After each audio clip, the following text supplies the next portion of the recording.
سکندر شاہ، تمہاری خواہش کے مطابق میں آ گئی ہوں، لیکن اب تم میرے بھائی کو رہا کر دو۔ پلوشے نے اس کی آنکھوں میں آنکھیں ڈال کر کہا تو سکندر شاہ جو اس وقت نشے میں ڈوبا ہوا تھا ایک دم اس کی طرف بڑھا اور اس کے وجود سے لپٹی ہوئی کالی چادر اتار کر پھینک دی۔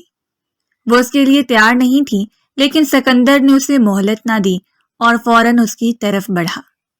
آہستہ سے جھک کر اس کے کان میں کہا، جس دن سے تمہیں دیکھا ہے اس دن سے بے چین ہوں، لیکن تم نے اپنے تک آنے کے سارے راستے بند کر رکھے تھے۔ آج خود چل کر یہاں پر آئی ہو۔ اب میں تمہیں بتاؤں گا سکندر شاہ کس بلا کا نام ہے۔ یہ کہتے ہی سکندر نے اسے ایک جھٹکے سے بستر پر پھینکا اور رات کے 12 بج رہے تھے۔ شہر کی فضا میں عجیب سا سناٹا طاری تھا۔ چاندنی خاموشی سے زمین پر چھنک رہی تھی، لیکن پلوشے کے دل میں ایک طوفان بپا تھا۔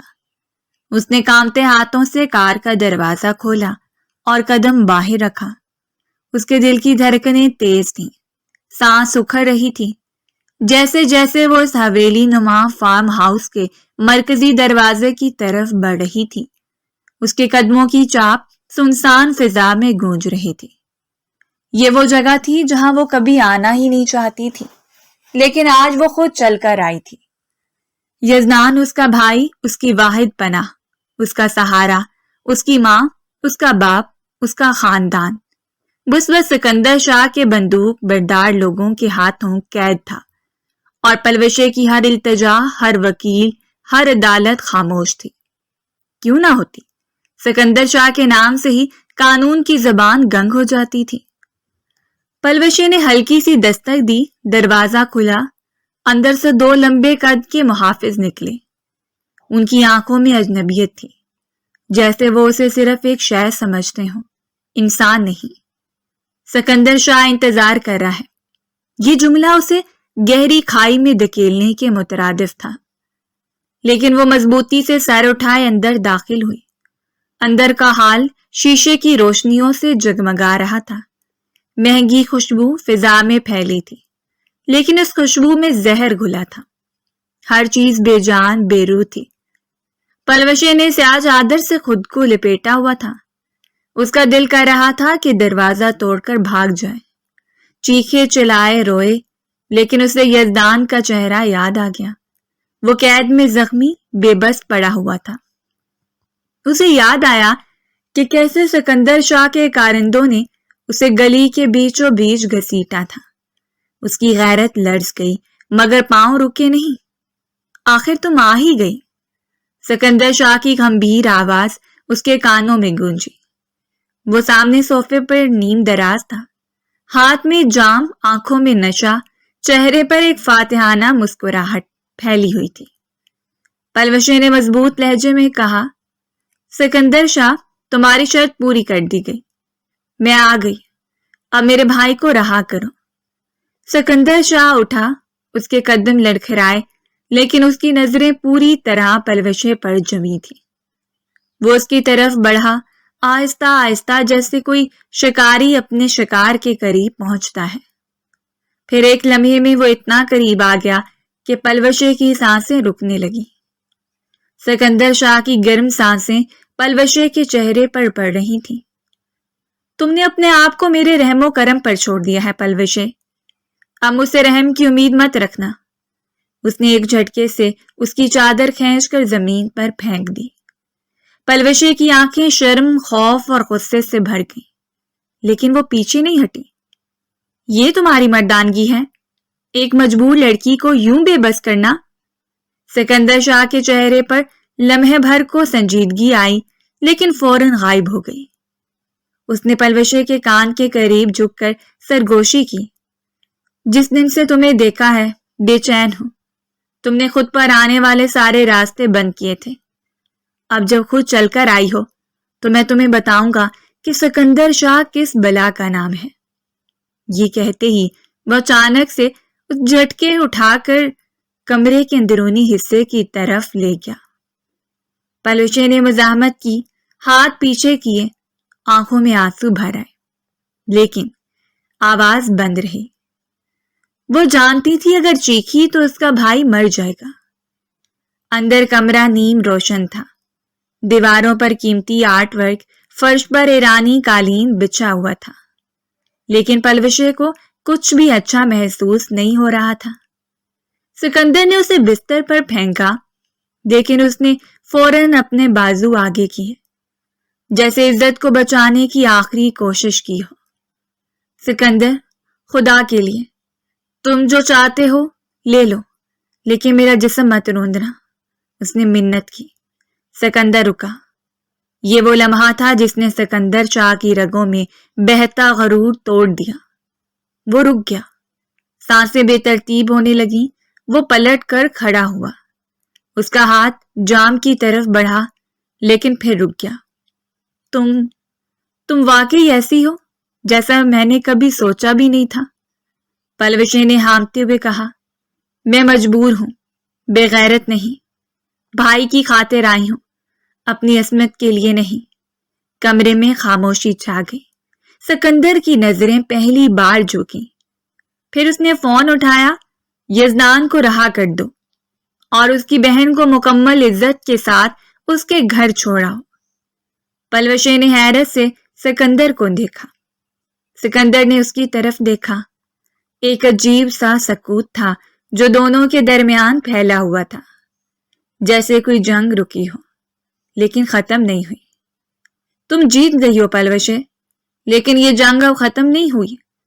تم میری کمزوری بن چکی ہو اور میں کمزوریاں نہیں چھوڑتا.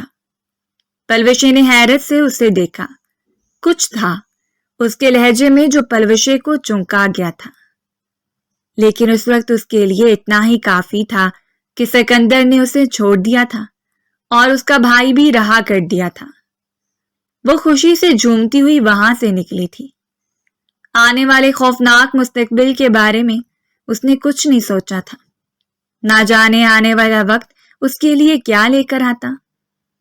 سکندر شاہ، جو آج ملک کے طاقتور ترین ناموں میں سے ایک تھا، جس کے ایک اشارے پر وزارتیں ہل جایا کرتی تھیں، جو دشمنوں کے لیے موت اور دوستوں کے لیے خنجر جیسا تھا، وہ کبھی ایک سہمے ہوئے بچے کی صورت ایک گاؤں کی گرد آلود گلیوں میں چھپ کر ماں کی آغوش ڈھونڈا کرتا تھا.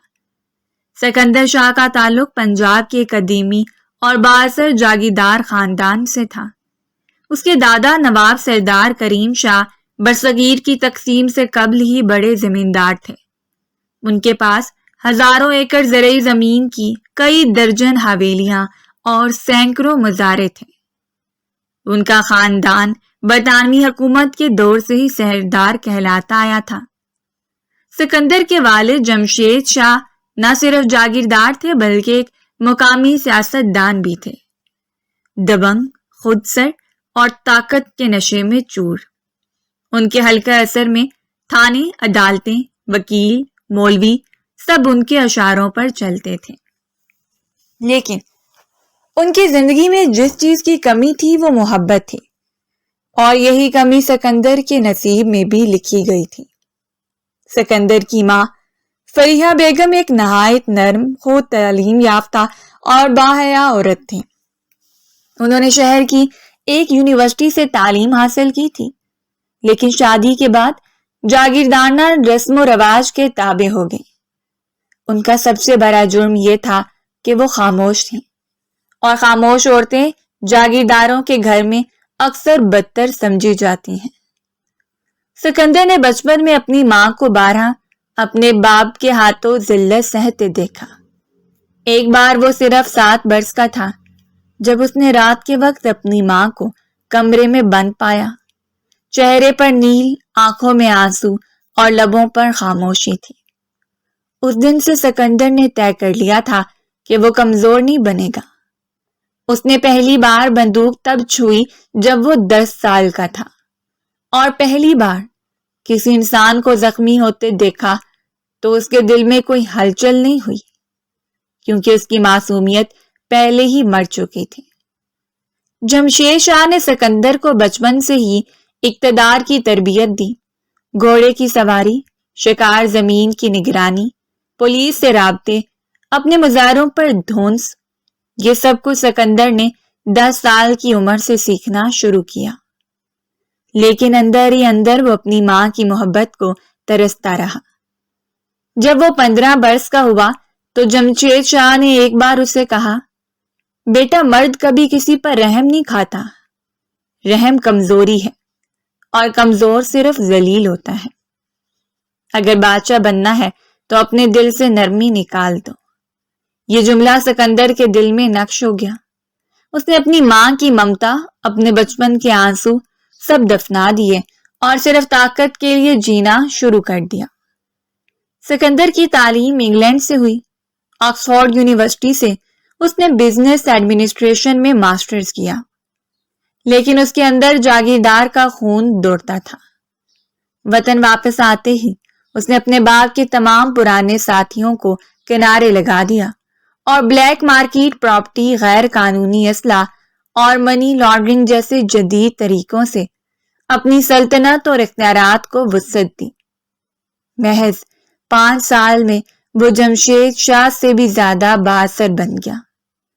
اس کی شخصیت میں ایک رعب تھا، لمبا قد، فولادی بدن، گہری آنکھیں، کم گو لیکن بے رحم۔ اس کی نظریں دیکھنے والے کے دل میں جھانک لیا کرتی تھیں۔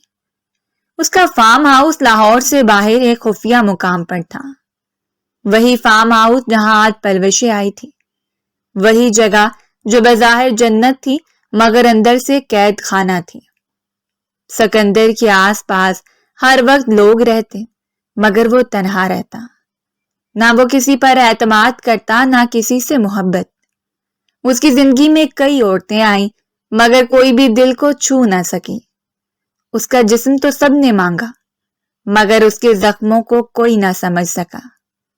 وہ سب کچھ خرید سکتا تھا، انسان، زمین، فیصلے، حتیٰ کہ ضمیر بھی، لیکن ایک چیز جس کی طلب اسے کھائے جا رہی تھی وہ تھی سکون۔ سکندر کی زندگی میں ایک لمحہ ایسا آیا جب اس نے کسی کو دل سے چاہا۔ وہ لڑکی ایک ٹیچر تھی، نرم گفتار، سادہ لباس اور بڑی بڑی آنکھوں والی۔ وہ سکندر کو ایک اسکول کے فنڈ ریزنگ پروگرام میں ملی تھی۔ پہلی بار سکندر شاہ کسی کو دیکھ کر مسکرایا تھا، پہلی بار اس کے دل میں محبت کی ہلکی سی چمک ابھری تھی، لیکن چند دن بعد وہی لڑکی غائب ہو گئی۔ پتہ چلا اس کے رشتہ داروں نے اسے شادی کے لیے زبردستی کراچی بھیج دیا، کیونکہ وہ نہیں چاہتے تھے کہ ان کی بیٹی کسی مجرم اور جاگیردار کے قریب ہو۔ یہ بات سکندر کے لیے زہر بن گئی۔ میں کبھی کسی عورت پر اعتبار نہیں کروں گا، محبت سب سے بڑا دھوکہ ہے۔ یہ جملہ اس کے دل میں آگ کی طرح جلنے لگا۔ اسی دن سے اس نے عورت کو محبت کی بجائے صرف کمزوری سمجھنا شروع کر دیا۔ آج سکندر شاہ ایک بادشاہ ہے، اس کی سلطنت میں اپنا قانون ہے، اس کے دشمن رات میں سوتے نہیں اور دوست دن میں آنکھ نہیں ملا سکتے، لیکن اس ساری چمک دمک کے پیچھے ایک بچہ آج بھی رو رہا ہے، ایک بچہ جو ماں کی گود چاہتا ہے، محبت کی پکار اور کسی ایسے شخص کی موجودگی جو اس کی آنکھوں کے پیچھے چھپے زخموں کو پہچان سکے۔ اسے اپنے ہاتھوں پر لگی دولت کی مہک سے نفرت ہونے لگی ہے۔ وہ دن مئی کے مہینے کی ایک گرم دوپہر تھی جب لاہور کی ایک مشہور یونیورسٹی میں سوشل ورک اور امن و انصاف کے موضوع پر ایک سیمینار کا انعقاد کیا گیا۔ سکندر شاہ، جسے لوگ صرف اس کے کالے دھن، سیاسی تعلقات اور کاروباری بادشاہت کے لیے جانتے تھے، آج اس تقریب میں بطور مہمان خصوصی مدعو تھا، محض دکھاوے کے لیے۔ وہ سیاہ سوٹ میں گہرے سیاہ چشمے پہنے باڈی گارڈز کی جھرمٹ میں حال میں داخل ہوا تو سب کی نظریں اس پر جم گئیں۔ اس کی وجاہت دیکھنے سے تعلق رکھتی تھی، میڈیا کیمروں کی فلیش لائٹس، طلبہ کی خسر پسر اور یونیورسٹی انتظامیہ کی چاپلوسی اس وقت عروج پر تھی، لیکن اس سب کے بیچ ایک چہرہ سکندر کی نظروں کو بھا گیا۔ وہ لڑکی سفید اور نیلے دوپٹے میں ملبوس، سادہ سے لباس، چہرے پر وقار اور آنکھوں میں ایک عجب سی گہرائی، وہ کسی اور ہی دنیا کی لگتی تھی۔ اس کی موجودگی میں ایک سکون تھا، ایک خاموشی بھرا گہرا سکون۔ سکندر کی نظریں جیسے رک گئیں۔ اس نے اپنے دائیں جانب کھڑے فراز خان سے دھیرے سے کہا، کون ہے یہ لڑکی؟ فراز نے دیکھا اور بے نیازی سے بولا، غالباً کسی NGO کی نمائندہ ہوگی، یزدان فاؤنڈیشن سے ہیں شاید، یہ لوگ تو ہر سیمینار میں آ جاتے ہیں۔ سکندر کی نظریں اب بھی اس لڑکی پر تھیں جو سٹیج پر ایک طرف بیٹھی تھی، گود میں نوٹس پیڈ تھا اور وہ دھیمے سے کسی لڑکی سے بات کر رہی تھی۔ کیا نام بتایا؟ سکندر نے سوال دہرایا۔ یزدان فاؤنڈیشن۔ اس کا مطلب یزدان اس کا بھائی ہوگا، وہی جو کچھ عرصے سے ہماری زمینوں پر بول رہا ہے۔ سکندر کے ہونٹوں پر ایک ہلکی سی طنزیہ مسکراہٹ آئی، لیکن اس کے دل میں عجیب سی حرکت ہوئی تھی۔ یزدان؟ اور یہ لڑکی آخر کون ہے؟ سیمینار کا آغاز ہوا، ایک ایک مقرر آیا، تقریریں ہوئیں، لیکن سکندر شاہ کی نظریں بار بار اس لڑکی پر جا ٹھہرتی جس کی آنکھوں میں شعور تھا، باتوں میں وقار تھا اور خاموشی میں کشش تھی۔ پھر وہ لمحہ آیا جب اس لڑکی کو سٹیج پر بلایا گیا۔ محترمہ پلوشے انسانی حقوق کے موضوع پر گفتگو کے لیے تشریف لائیں۔ پلوشے، اس کا نام بھی کیسا منفرد تھا۔ سکندر کی آنکھیں پلک جھپکنا بھول گئیں۔ پلوشے نے مائک کے قریب جا کر دھیمے مگر بااعتماد لہجے میں کہنا شروع کیا، معاشرے کی بنیاد صرف طاقت پر نہیں، عدل اور رحم پر بھی ہے۔ اگر ہم اپنی طاقت کو دوسروں کو روندنے کے لیے استعمال کریں تو ہم جانوروں سے بدتر ہیں۔ انسان ہونے کا مطلب ہے دوسروں کے لیے جینا، کسی کمزور کی آواز بننا، نہ کہ اسے خاموش کرنا۔ سکندر شاہ کے دل میں کوئی گہری دراڑ سی پڑی۔ اس نے پلکیں بند کی جیسے الفاظ کسی پرانی بھولی بسری صدا کی یاد ہو۔ پلوشے بولتی رہی اور ہر لفظ جیسے سکندر کے سینے میں جا کر ٹھہر جاتا، مگر جیسے ہی تقریر ختم ہوئی وہ خود پر قابو پاتے ہوئے اٹھا اور واپسی کا اشارہ دیا۔ باہر آتے ہی فراز نے پوچھا، کیا ہوا سکندر بھائی، آپ کو چپ سے لگ رہے ہیں؟ سکندر نے چشمے اتارے اور دھیرے سے کہا، اس کی آنکھوں میں کچھ تھا، جیسے کسی اور وقت کی یاد ٹھہری ہو، جیسے کوئی خاموش تحریر۔ فراز ہنس پڑا، شاید آپ پہلی بار کسی سے متاثر ہو گئے۔ سکندر کی نظروں میں سختی آ گئی۔ متاثر؟ میں کسی سے متاثر نہیں ہوتا، وہ بس ایک لمحے کی کمزوری تھی اور بس ختم۔ لیکن یہ کمزوری ختم کہاں ہوئی تھی؟ رات کو سکندر اپنے فارغ وقت میں جب وہ اپنی لائبریری میں بیٹھا سگار جلا رہا تھا، اس کی نظروں کے سامنے بار بار وہ چہرہ آ رہا تھا، پلوشے، اس کی آواز، اس کا لہجہ اور سب سے بڑھ کر اس کی گہری آنکھیں۔ کیا وہ واقعی میری کمزوری بن رہی ہے؟ سکندر نے خود سے سرگوشی کی، نہیں، یہ کمزوری نہیں، یہ کچھ اور ہے، کچھ جو دل کو چبھ رہا ہے لیکن اچھا بھی لگ رہا ہے۔ لیکن سکندر اتنی جلدی اپنے دل کے جذبات سے ہارنے والا نہیں تھا، بلکہ وہ خود پر قابو رکھ کر حالات کے مطابق اپنے چہرے پر نقاب چڑھانے میں کافی مہارت رکھتا تھا، اور اس وقت بھی اس نے اپنے دل کو سمجھا لیا تھا اور یزدان فاؤنڈیشن کے خلاف نئی حکمت عملی ترتیب دی تھی۔ یزدان فاؤنڈیشن کے خلاف نئی سکیم تیار کی گئی، زمین کے کاغذات پر دستخط کا مسئلہ، جھوٹا پرچہ اور پھر پولیس کے ذریعے گرفتاری۔ جب یزدان کی گرفتاری ہوئی تو پلوشے ایک بار پھر سکندر کے دفتر آئی۔ اس بار خاموشی نہیں تھی بلکہ ایک عزم تھا۔ پلوشے نے آنکھوں میں آنکھیں ڈال کر کہا، آپ نے میرے بھائی کو گرفتار کیا ہے سکندر شاہ، لیکن یاد رکھیں، حق اور ظلم کی جنگ میں فتح ہمیشہ سچ کی ہوتی ہے۔ سکندر نے کرسی پر نیم دراز ہو کر کہا، تم حق کی بات کرتی ہو پلوشے، لیکن اس دنیا میں حق صرف وہ ہوتا ہے جو طاقتور طے کرے، اور آج تمہارے سامنے سب سے طاقتور شخص بیٹھا ہے۔ پلوشے کی پلکیں لرزیں لیکن وہ جھکی نہیں۔ طاقت وقتی ہوتی ہے سکندر شاہ، تمہیں بھی ایک دن پکارنا پڑے گا، کسی کو اور شاید کوئی نہ ہو، تب تمہارے ساتھ تم ہی، بھی کسی کی ضرورت پڑے تو کوئی میسر نہ ہو۔ سکندر لمحے بھر کو خاموش ہوا، پھر دھیرے سے بولا، تم جو ہو کچھ الگ ہو، تمہارے لہجے میں، آنکھوں میں، لفظوں میں کچھ ہے جو مجھے میرے اندر لے جاتا ہے، لیکن میں اس جذباتی بکواس پر یقین نہیں رکھتا۔ پلوشیں پلٹنے لگی تو سکندر نے بے اختیار پکارا۔ پلوشیں رک گئی لیکن پلٹی نہیں۔ تم وہ آئینہ ہو جس میں نے پہلی بار اپنے اندر کے سچ کو دیکھا ہے، لیکن میں اسے ماننے کو تیار نہیں، ابھی نہیں۔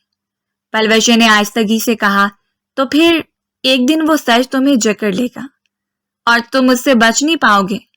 یہ کہہ کر پلوشے نکلتی چلی گئی اور سکندر کتنی دیر بند دروازے کو دیکھتا گیا۔ پلوشے یزدان کی زندگی میں ماں کے بعد سب کچھ تھی، اور یزدان پلوشے کے لیے باپ، بھائی، دوست اور محافظ سب کچھ تھا۔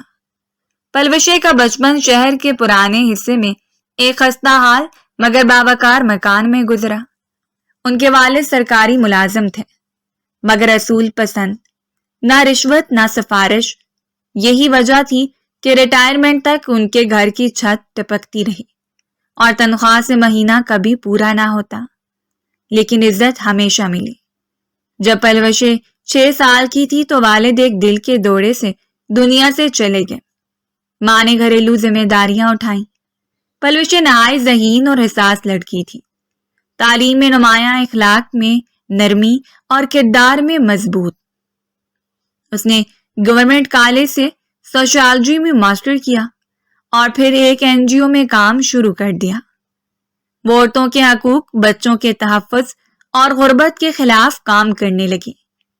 سچ بولنا، حق کے لیے کھڑا ہونا، یہی اس کی پہچان بن گیا۔ اس کی آواز نرم تھی لیکن باتوں میں کاٹ تھی۔ وہ خاموشی سے لوگوں کے زخم دیکھتی اور پھر ان کے لیے آواز بلند کرتی۔ یہی خوبی ایک دن اسے سکندر شاہ کے رستے میں لے آئی۔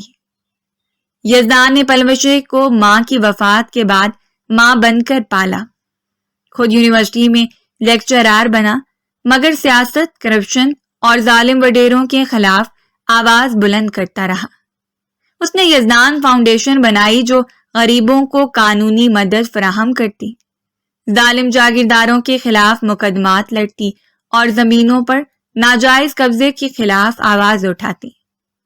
ایک دن یزدان کو ایک اہم فائل ملی جس میں سکندر شاہ کی زمینوں پر قبضے، بلیک منی اور سیاسی خرید و فروخت کے ثبوت موجود تھے۔ یزدان نے اسے میڈیا کے ذریعے سامنے لانے کا ارادہ کیا، لیکن وہ بھول گیا کہ سچ بولنے والے اکثر چپ کروا دیے جاتے ہیں، اور وہی کچھ یزدان کے ساتھ ہوا۔ پلوشے کو اس وقت سکندر شاہ کا چہرہ پہلی بار دیکھنے کا موقع ملا جب وہ یونیورسٹی کے سیمینار میں بطور مقرر بلائی گئی تھی۔ وہ سیمینار میں اپنے مشن، انصاف اور اصولوں پر بات کرنے آئی تھی، اور اسے معلوم نہیں تھا کہ وہ جن باتوں کا پرچار کر رہی ہے، سامنے بیٹھا ہوا مرد ان سب اصولوں کو روند کر بادشاہ بن چکا ہے۔ جب اس نے تقریر مکمل کی تو سکندر شاہ کی آنکھوں نے اسے کچھ لمحوں کے لیے جامد کر دیا۔ اس کی نظریں ایسی تھیں جیسے روح تک اتر جاتی ہوں۔ پلوشے نے اس لمحے کو نظر انداز کیا، لیکن وہ نگاہیں پیچھا نہ چھوڑی۔ تو چند دن بعد پلوشے کام سے واپس آئی تو گلی میں ہجوم لگا ہوا تھا۔ اس کے گھر کے باہر پولیس کی گاڑیاں تھیں۔ یزدان کو ہتکڑی لگائے گالیاں دیتی پولیس گاڑی میں ڈال رہی تھی۔ پلوشے نے آگے بڑھ کر چیخ کر پوچھا، کیا الزام ہے میرے بھائی پر؟ ایک پولیس والا گھر آیا۔ زمین پر قبضہ، ریاست مخالف تقریریں اور رشوت خوری کافی ہے۔ پلوشے کے پاؤں سے زمین نکل گئی۔ وہ جانتی تھی یہ سب جھوٹ ہے۔ یزدان بے گناہ تھا، یہ سچ کی قیمت تھی۔ اگلی صبح پلوشے نے اپنے حواس مجتمع کیے اور سیدھا سکندر شاہ کے دفتر پہنچی۔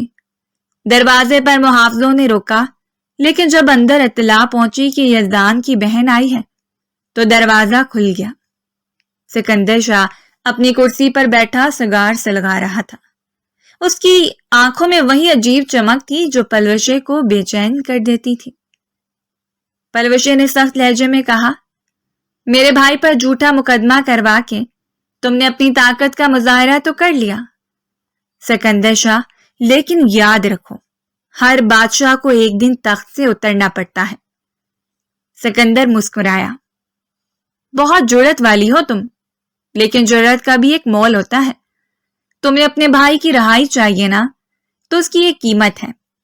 پلوشے کے چہرے پر رنگ اڑے، آواز کانپ گئی۔ کیا مطلب؟ کس قیمت کی بات کر رہے ہو؟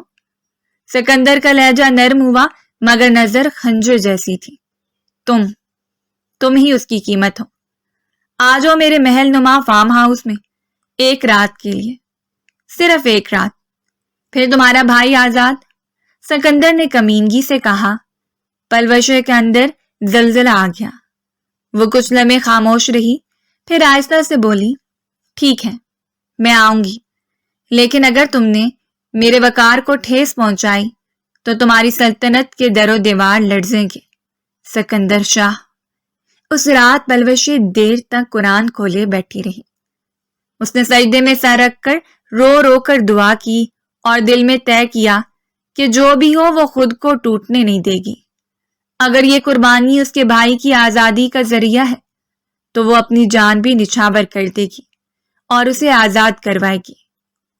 فارم ہاؤس کی اس رات نے سکندر شاہ کے اندر ایک ایسا طوفان بپا کر دیا تھا جسے نہ وہ روک سکا نہ جھٹلا سکا۔ وہ جو ہر لڑکی کو اپنی انگلیوں پر نچانے کا دعوے دار تھا، اس پل پلوشے کے سادہ مگر مضبوط انکار نے اسے اندر سے ہلا دیا تھا۔ وہ بے بسی جو سکندر نے اس رات پہلی بار محسوس کی وہ نہیں تھی، تکلیف دہ لیکن عجیب طور پر خوبصورت بھی۔ فارم ہاؤس سے واپسی کے بعد بھی وہ بارہا آنکھیں بند کرتا تو اس کا چہرہ، وہ سہمے لب، وہ کامتی پلکیں سب سامنے آ جاتے۔ سکندر شاہ جو خود کو تقدیر کا لکھاری سمجھتا تھا، پہلی بار تقدیر کے لکھے کسی صفحے کو پڑھنے سے قاصر محسوس کر رہا تھا۔ کیا مصیبت ہے یہ لڑکی، میرے دماغ سے ہی نہیں نکلتی، سکندر نے شیشے کی کھڑکی سے باہر دیکھتے ہوئے خود سے کہا۔ اس کا ذہن دفتن فارم ہاؤس کی شام پر چلا گیا۔ سائیں رات کا کھانا لگوا دوں؟ ملازمہ نے دروازے پر دستک دے کر گزارش کی۔ نہیں چاہیے مجھے کچھ، جاتے ہوئے روشنیاں بند کر دیں۔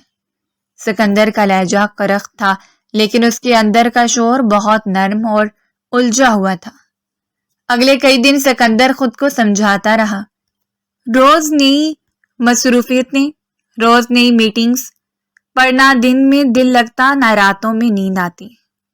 وہ جہاں بھی جاتا اسے لگتا جیسے پلوشے اس کے آس پاس ہو، چاہے کسی ریسٹورنٹ میں بیٹھا ہوتا یا کار میں سڑکوں پر بھٹک رہا ہوتا، اس کا دل بے اختیار دھڑکنے لگتا۔ پلوشے کے سادہ کپڑوں میں چھپی ہوئی معصومیت، اس کی آنکھوں میں چھپا خوف، سکندر کے دل میں ایک ایسی تصویر بن گئی تھی جو کسی رنگ سے بنائی نہ گئی تھی لیکن ہر رنگ سے زیادہ گہری تھی۔ یہ کیا ہے سکندر، تو پاگل ہو رہا ہے کیا؟ اتنی سی عام سی لڑکی اور تو؟ سکندر شاہ، یہ ممکن ہی نہیں، اس نے خود سے سوال کیا اور خود ہی اس پر کہکا لگایا، لیکن وہ کہکا بھی عجیب سا ادھورا اور کھوکھلا تھا۔ فارم ہاؤس کے واقعے کے بعد سکندر نے جیسے غیر محسوس انداز میں پلوشے کی سرگرمیوں پر نظر رکھنی شروع کر دی۔ اپنے خاص آدمی جمال کو بلایا۔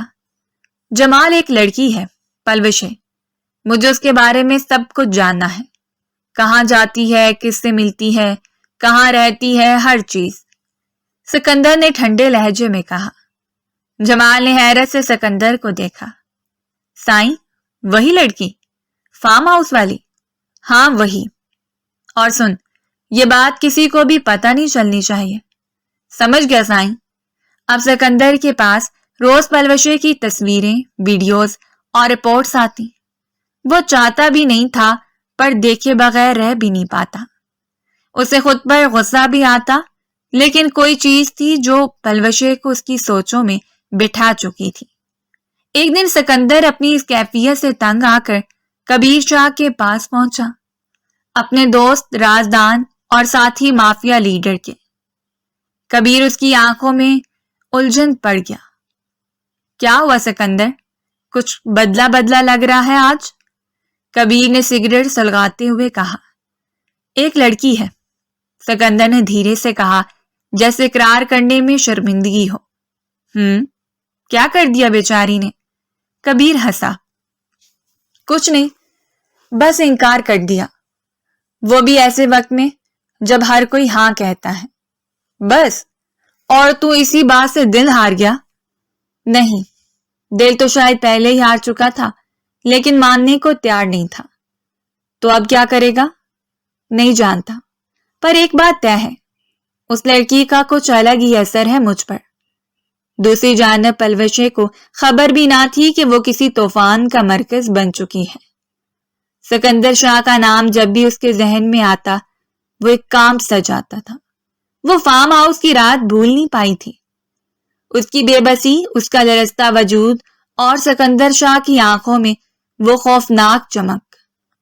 لیکن وہ نہیں جانتی تھی کہ وہی آدمی اب اسے دھیرے دھیرے ایک مقناطیس کی مانند کھینچ رہا ہے، خود اپنے دل کی زنجیروں میں جکڑا جا رہا ہے۔ سکندر نے کئی بار خود سے کہا کہ وہ اسے بھول جائے، پر دل مانے تب نہ۔ اس نے پلوشے کی ایک تصویر اپنے کمرے میں سائڈ ڈیسک کے دراز میں چھپا رکھی تھی۔ روز رات کو سونے سے پہلے اسے دیکھتا اور پھر اندھیرے میں گم ہو جاتا۔ ایک دن وہ شہر کے پوش علاقے میں اپنی گاڑی میں بیٹھا سڑک پر نظریں دوڑاتا پلوشے کو تلاش کرتا رہا، جیسے دل کہہ رہا ہو بس ایک بار وہ نظر آ جائے تو سب کچھ ٹھیک ہو جائے گا۔ یہ محبت نہیں تھی، کم سے کم سکندر شاہ کی لغت میں ایسا کچھ نہیں تھا۔ وہ اسے کمزوری سمجھ رہا تھا، لیکن شاید یہی پہلی نشانی تھی کہ وہ ہار رہا تھا، اپنے غرور سے، اپنی طاقت سے اور سب سے بڑھ کر اپنے اصولوں سے۔ میں اسے حاصل کر کے رہوں گا، چاہے جیسے بھی، اس نے خود سے وعدہ کیا۔ لیکن اندر سے ایک آواز آئی، محبت حاصل کرنے کا نام نہیں، محبت چھوڑنے کا حوصلہ بھی مانگتی ہے سکندر شاہ۔ مگر سکندر شاہ کب ہارتا تھا؟ اسلام آباد کی فضائیں ان دنوں عجیب سی بے یقینی کی لپیٹ میں تھیں۔ شہر اقتدار میں سب کچھ بدل رہا تھا، طاقتوروں کے نام لے کر بدنامی کا بازار گرم تھا، اور خبروں کی سرخیاں کسی بڑے طوفان کی خبر دے رہی تھی۔ سکندر شاہ، جس کا نام ہمیشہ عزت، دبدبے اور اختیار کا مترادف رہا تھا، اب ایک ایسی انکوائری کی زد میں آ چکا تھا جس کا آغاز کسی سازش سے ہوا تھا، مگر اس کی شدت بہت گہری اور تباہ کن تھی۔ سکندر شاہ کے خلاف کرپشن، منی لانڈرنگ اور اختیارات کے ناجائز استعمال کے الزامات لگائے گئے تھے۔ وہ الزامات جو اکثر بڑے لوگوں پر لگتے تو ہیں، لیکن ان کے جاؤ جلال کے سامنے جھک جاتے ہیں۔ مگر سکندر شاہ کا معاملہ مختلف تھا۔ یہاں دشمن وہ تھے جو بظاہر دوست تھے، وہ لوگ جنہیں سکندر نے خود سیاست کے فرش پر بٹھایا، وہی آج اس کے تخت کو کھینچنے لگے تھے۔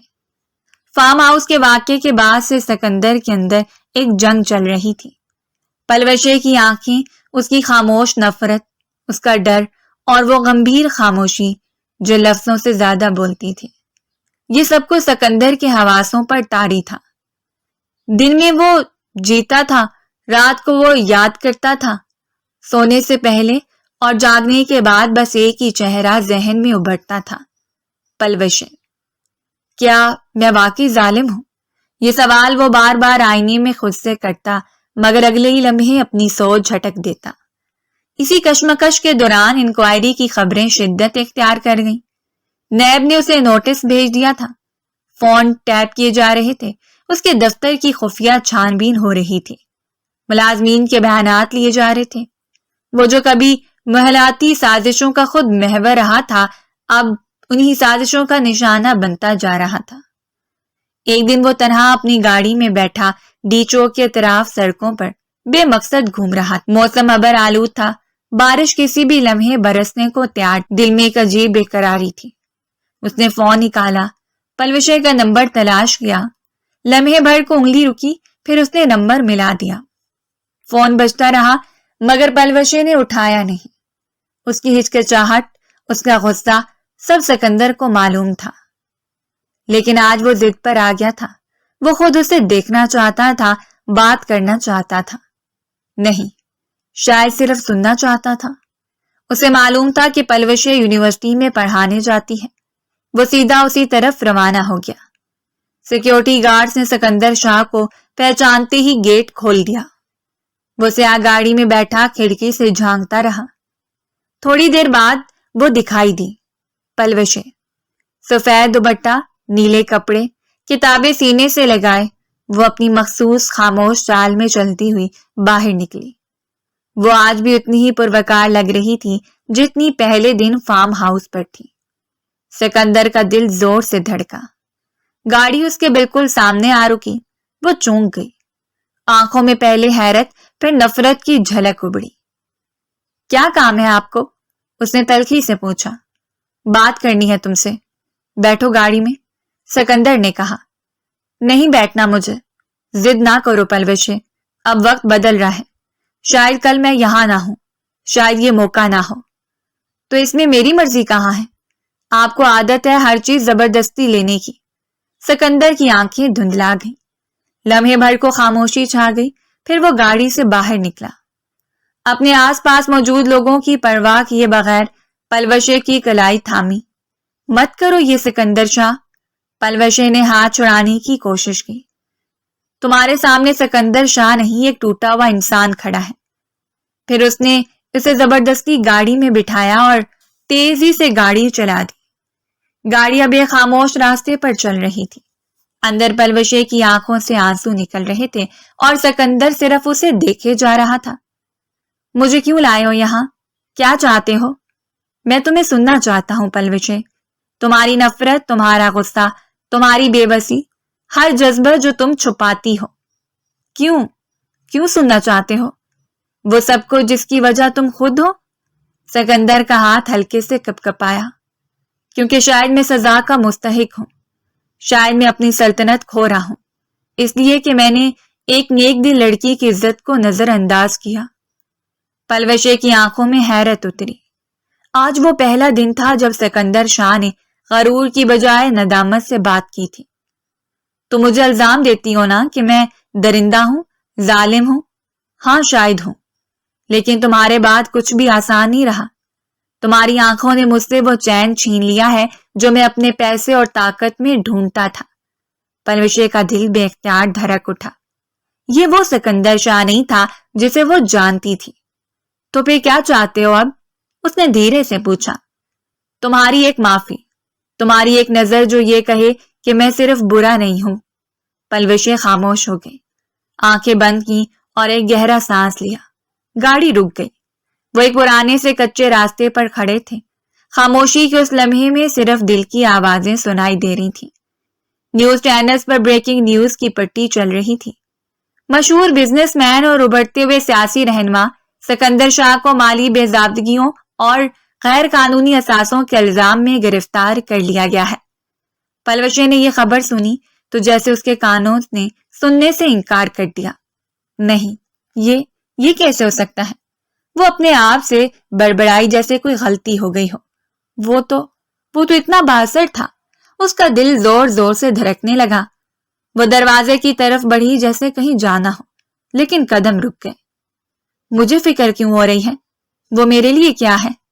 لیکن اس سوال کا جواب اس کے آنسوؤں نے دے دیا، جو بنا اجازت رخساروں پر بہنے لگے۔ یزدان نے جب اسے اس حالت میں دیکھا تو فوراً آگے بڑھا۔ پلوشے، تم ٹھیک ہو؟ کیا سکندر شاہ واقعی گرفتار ہو گیا ہے؟ یزدان نے اس بات میں سر ہلایا۔ ہاں، اسے کل رات ہائی کورٹ سے واپسی پر FIA نے حراست میں لے لیا۔ وہ اب نیب کی کسٹڈی میں ہے۔ لیکن کیسے؟ پلوشے کی آواز تھر تھرا رہی تھی۔ کہتے ہیں کہ ایک پراپرٹی ڈیل میں بے نامی کھاتے نکل آئے۔ دشمن بہت ہیں اس کے، کسی نے بہت اوپر تک ہاتھ ڈالا ہے۔ پلوشے خاموش ہو گئی، نظریں خلا میں گم تھی۔ پلوشے، یزدان نے نرمی سے کہا، میں چاہوں تو بھائی سے کہہ سکتا ہوں، وہ سپریم کورٹ میں پریکٹس کرتے ہیں، ہو سکتا ہے کچھ ریلیف لے سکیں۔ پلوشے نے چونک کر اسے دیکھا۔ کیا وہ میری بات سنیں گے؟ اگر کوئی سن سکتا ہے تو وہی ہے، بس تم انکار نہ کرنا۔ پلوشے کے قدم جیل کی طرف بڑھ رہے تھے۔ زندگی میں یہ لمحہ کبھی نہیں سوچا تھا۔ وہ جس شخص سے نفرت کرنے کی قسم کھا چکی تھی، آج اس کے لیے دل میں ایک عجیب سی ہلچل تھی۔ نام؟ پلوش انور۔ میں صحافی ہوں، مجھے سکندر شاہ کا انٹرویو لینا ہے۔ محافظ نے کچھ دیر ریکارڈ چیک کیا اور پھر اسے اندر جانے کی اجازت دے دی۔ درمیان میں ایک شفاف شیشے کی دیوار تھی، دوسری طرف سکندر شاہ قیدیوں والے سفید لباس میں بیٹھا تھا، مگر انداز وہی رونت، وہی ٹھہرا ہوا غرور۔ پلوشے کے قدم سست پڑ گئے۔ وہ ابھی اسے دیکھ کر حیران ہو جاتی تھی۔ یہ شخص جو اتنا طاقتور تھا آج کیسے اس حال میں ہے؟ سکندر نے نظریں اٹھا کر اسے دیکھا۔ ایک لمحے کو خاموشی چھا گئی، پھر سکندر ہنسا۔ تم آئی ہو؟ پلوشے نے لب بھینچ لیے۔ ہاں، ایک صحافی ہوں، تمہارے خلاف الزامات پر سوال کرنے آئی ہوں۔ جھوٹ بول رہی ہو پلوشے، تم میرے لیے آئی ہو۔ پلوشے کا چہرہ سخت ہو گیا۔ اس غلط فہمی میں مت رہنا سکندر شاہ، تم سے محبت نہیں، صرف سچ جاننے کی خواہش لائی ہوں۔ پھر سنو، سچ یہ ہے کہ میں گنہگار ہوں، لیکن وہ گناہ یہ نہیں جو عدالتوں کو دکھائی دے رہا ہے۔ تو پھر کون سا گناہ کیا ہے تم نے؟ پلوشے کی آواز میں سختی تھی۔ سکندر نے نظریں جھکا لی۔ تمہیں چاہنے کا، تمہارے قریب آنے کا، تمہارے آنسوؤں کا سبب بننے کا۔ پلوشے ایک لمحے کو چپ ہو گئی۔ مجھے تمہاری شاعری نہیں سننی، جواب دو، کیا تم نے کرپشن کی؟ سکندر کی آنکھوں میں چمک تھی۔ نہیں، جو کیا کھل کر کیا، مگر جو الزام لگا ہے وہ میں نے نہیں کیا۔ پلوشے کا لہجہ نرم ہو گیا۔ تو پھر یہ سب کیوں ہو رہا ہے؟ سیاست، دشمنی؟ میرے دشمن چاہتے تھے کہ میں جھک جاؤں، میں نے انکار کیا تو اب مجھے جھکایا جا رہا ہے۔ پلوشے نے اس کی آنکھوں میں دیکھا۔ سچ چھپا نہیں تھا، شاید واقعی کچھ سازش تھی۔ کیا تمہیں سزا ہو سکتی ہے؟ سکندر نے طنزیہ مسکراہٹ دی۔ یہ تو عدالت بتائے گی، لیکن اگر ہوئی تو کیا تم میرا آخری چہرہ یاد رکھو گی؟ پلوشے خاموش ہو گئی۔ وہ اس کے دل کی کیفیت کو سمجھنے سے قاصر تھی۔ تمہیں انٹرویو چاہیے تھا نا؟ سکندر نے آواز بھاری کی۔ لکھ لو۔ سکندر شاہ اپنے دشمنوں سے ہارا، لیکن پلوشے کی خاموشی سے ٹوٹا۔ پلوشے نے نظریں چڑھائیں۔ یہ انٹرویو اخبار کے لیے، جذبات کے لیے نہیں۔ پھر جا سکتی ہو پلوشے۔ سکندر نے کرسی سے ٹیک لگا لی۔ لیکن ایک بات یاد رکھنا، اگر کبھی میری بے گناہی ثابت ہو گئی تو پھر تمہیں خود چل کر میرے پاس آنا ہوگا اور میری محبت کا دم بھرنا ہوگا۔ پلوشے نے دروازے کی طرف قدم بڑھا دیے۔ اس کی آنکھوں کے کنارے بھیگ چکے تھے، مگر اس نے پلٹ کر نہیں دیکھا۔ جیل سے واپسی پر یزدان نے اسے کار میں بٹھایا۔ کیا کہا اس نے؟ پلوشے نے سر جھکا لیا۔ وہ کہتا ہے وہ قصوروار نہیں ہے۔ تم کیا سمجھتی ہو؟ پلوشے نے شیشے کی طرف دیکھا، جیسے سکندر کی آنکھیں اس کے ذہن میں ثبت ہو گئی ہوں۔ میں کچھ سمجھ نہیں پا رہی، دل کچھ کہتا ہے، دماغ کچھ اور۔ پلوشے، یزدان نے آہستہ سے کہا، اگر کبھی تمہیں سچائی کا یقین آ جائے تو دیر مت کرنا۔ پلوشے کی آنکھیں بند ہو گئی۔ یزدان نے اس کی محبت کھوج لی تھی۔ کیا واقعی سکندر شاہ بے قصور تھا؟ پلوشے نے تھکے ہوئے انداز میں سوچا، لیکن جواب کسی کے پاس نہیں تھا۔ رات کا پہر تھا، سرد ہوا کھڑکیوں سے ٹکرا رہی تھی۔ پلوشے کے کمرے میں خاموشی چھائی ہوئی تھی، لیکن اس کے دماغ میں طوفان برپا تھا۔ سکندر شاہ کا چہرہ بار بار نظروں کے سامنے آتا۔ وہ نظروں سے چھلکتے دکھ اور لہجے کی تھرتھراہٹ کو نظر انداز نہیں کر پا رہی تھی۔ کیا وہ واقعی مجرم ہے یا اسے کسی نے پھنسایا ہے؟ یہ سوال اس کے دل و دماغ پر چھایا ہوا تھا۔ یزدان بھائی، پلوشے نے اچانک کمرے کا دروازہ کھول کر آواز دی۔ یزدان جو صوفے پر بیٹھا لیپ ٹاپ پر کام کر رہا تھا، چونک کر اٹھ بیٹھا۔ کیا ہوا پلوشے، خیریت تو ہے؟ مجھے سکندر شاہ کے کیس کی ساری فائلز چاہیے، ہر وہ چیز جو تمہارے پاس ہے۔ اس کی آنکھوں میں عزم اور لہجے میں سختی تھی۔ یزدان نے چند لمحے اسے دیکھا، پھر آہستہ سے بولا، پلوشے تم جانتی ہو یہ معاملہ خطرناک ہو سکتا ہے۔ میں اپنی آنکھوں سے سچ دیکھنا چاہتی ہوں، کسی کے کہنے پر یقین نہیں کر سکتی۔ یزدان نے سر ہلایا اور کہا، ٹھیک ہے، جو کچھ میرے پاس ہے وہ تمہیں دیتا ہوں، لیکن وعدہ کرو کہ تنہا کچھ نہیں کرو گی۔ کچھ دیر بعد پلوشے میز پر رکھی فائلز اور تصاویر کو غور سے دیکھ رہی تھی۔ رپورٹس، ٹیلی فون ریکارڈز اور ای میلز، کچھ بھی سیدھا نہیں تھا۔ سکندر شاہ پر لگے الزامات، کالعدم تنظیم سے روابط، ایک وزیر پر حملے کی منصوبہ بندی اور کرپشن، سب کچھ بہت اچانک اور ترتیب میں ہوا تھا۔ یہ سب کچھ اتنا صاف کیسے ہو سکتا ہے؟ جیسے کسی نے دانستہ طور پر ثبوت اس کے خلاف رکھا ہو۔ اسی لمحے ایک تصویر پر اس کی نظر جمی۔ سکندر شاہ ایک کانفرنس میں کھڑا تھا، اس کے عقب میں ایک شخص تھا جس کی آنکھیں سیاہ چشموں کے پیچھے چھپی ہوئی تھیں۔ پلوشے نے تصویر کو زوم کیا۔ یہ تو وزیر داخلہ زاہد قریشی کا مشیر ہے۔ وہ چونک گئی۔ فوراً اس نے لیپ ٹاپ پر زاہد قریشی اور اس مشیر کے پرانے بیانات اور تصویریں نکالنی شروع کی۔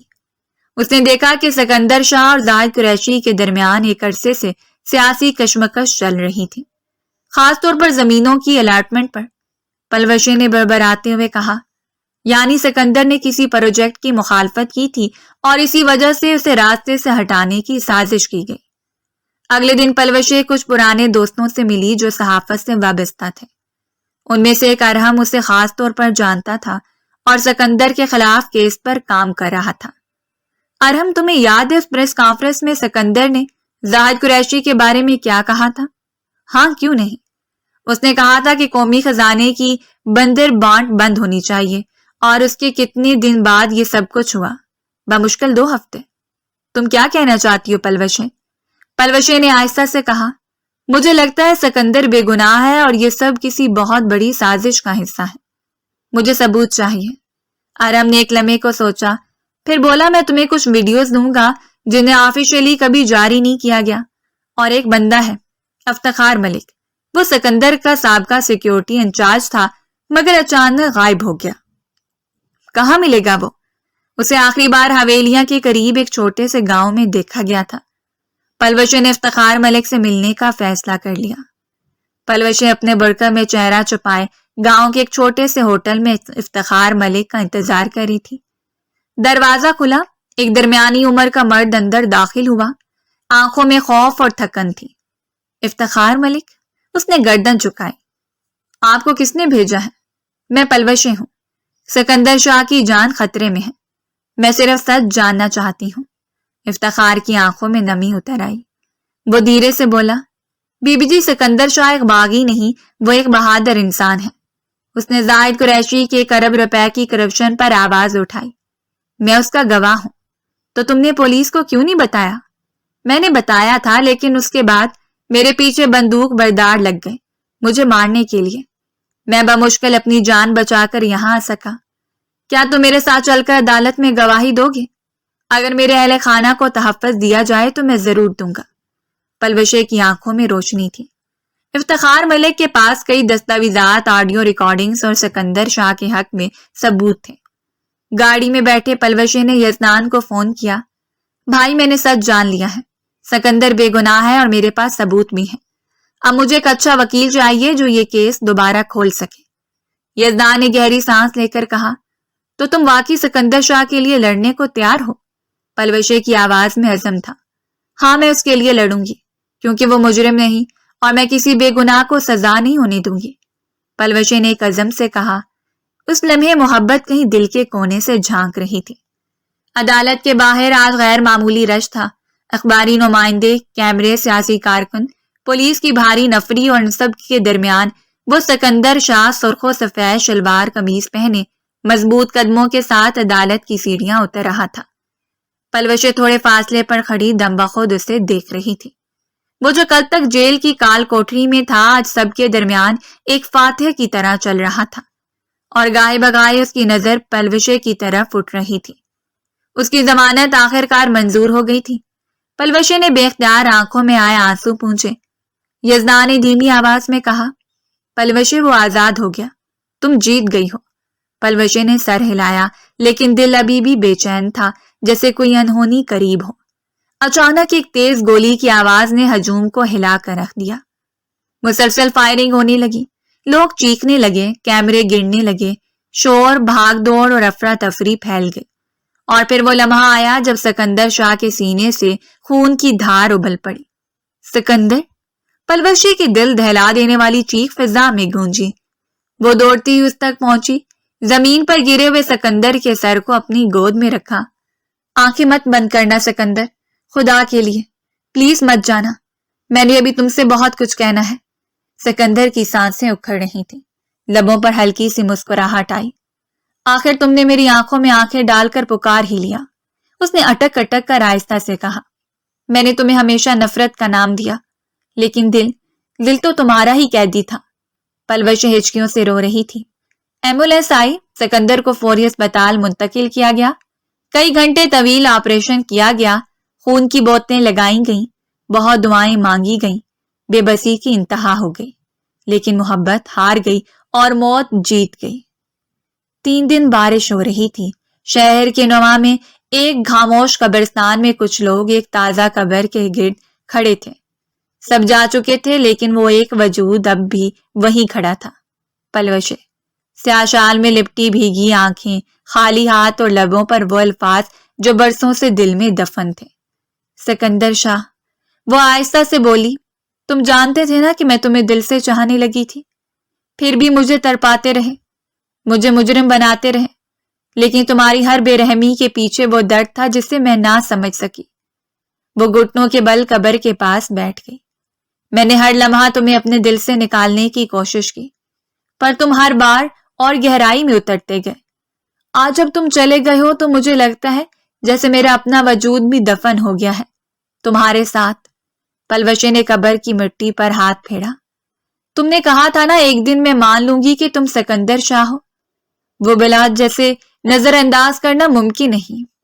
تم جیت کے سکندر، میں مان گئی، ہار گئی تم سے۔ اتنا کہہ کر وہ خاموش ہو گئی۔ ہوا کے جھونکے سے درختوں کی شاخیں ہلیں اور بارش کی بوندیں جیسے اس کے دکھ کو اپنے ساتھ بہا لے جانے لگیں۔ کچھ فاصلے پر یزدان کھڑا تھا، لیکن اس نے پلوشے کی خاموشی میں وہ درد سن لیا تھا جو الفاظ سے بیان نہیں کیا جا سکتا۔ پلوشے نے دھیمی آواز میں کہا، کاش تمہیں وقت پر اپنا بنا لیتی سکندر، کاش میری ضد میری انا تمہیں نہ کھا جاتی۔ وہ اٹھی، آخری بار قبر پر نظریں جمائی، پھر اپنی شال کو درست کیا اور دھیرے قدموں سے چلنے لگی۔ پیچھے ایک خاموش قبر تھی جس پر کتبہ لگا تھا، میرے دل کا سکندر، اور ایک سچ کہ بعض محبتیں صرف جدائی کے بعد مکمل ہوتی ہیں۔